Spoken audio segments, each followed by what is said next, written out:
La genealogía de la moral, por Friedrich Nietzsche. 27. Tratado segundo. Culpa, mala conciencia y similares. 2. Esta es cabalmente la larga historia de la procedencia de la responsabilidad.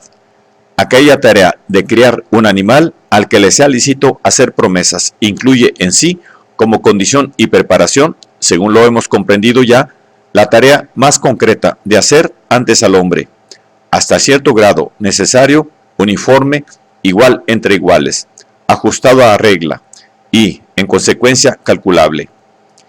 El ingente trabajo de lo que yo he llamado eticidad de la costumbre, el auténtico trabajo del hombre sobre sí mismo, es el más largo periodo del género humano. Todo su trabajo prehistórico tiene aquí su sentido, su gran justificación, aunque en él residan también tanta dureza, tiranía, estupidez e idiotismo. Con ayuda de la eticidad de la costumbre y de la camisa de fuerza social, el hombre fue hecho realmente calculable. Situémonos, en cambio, al final del ingente proceso, allí donde el árbol hace madurar por fin sus frutos, allí donde la sociedad y la eticidad de la costumbre sacan a luz, por fin, aquello para lo cual ellas eran tan solo el medio. Encontraremos, como el fruto más maduro de su árbol, al individuo soberano, al individuo igual tan solo a sí mismo, al individuo que ha vuelto a liberarse de la eticidad de la costumbre, al individuo autónomo, situado por encima de la eticidad, pues autónomo y ético se excluyen. En una palabra, encontraremos al hombre de la duradera voluntad propia, independiente, al que le es lícito hacer promesas, y en él una conciencia orgullosa, palpitante en todos sus músculos, de lo que aquí se ha logrado por fin y se ha encarado en él, una auténtica conciencia de poder y libertad, un sentimiento de plenitud del hombre en cuanto tal.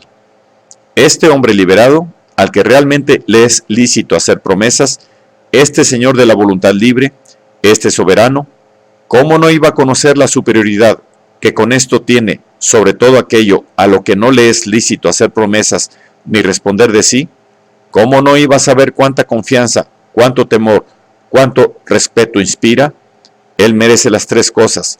Y cómo, en este dominio de sí mismo, le está dado también necesariamente el dominio de las circunstancias, de la naturaleza y de todas las criaturas menos fiables, menos cortas de voluntad.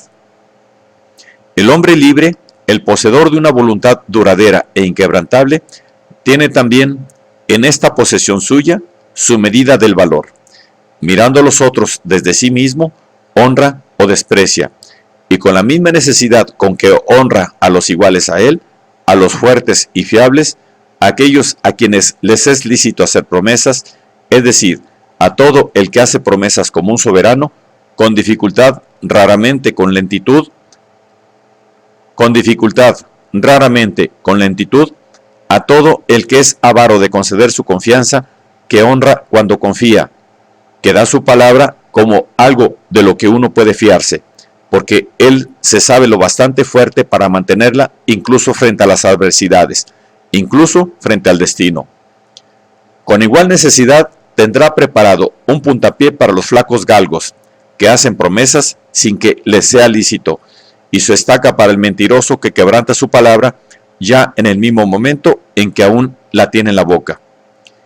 El orgulloso conocimiento del privilegio extraordinario de la responsabilidad, la conciencia de esa extraña libertad, de ese poder sobre sí y sobre el destino, se ha grabado en él hasta su más honda profundidad y se ha convertido en instinto dominante.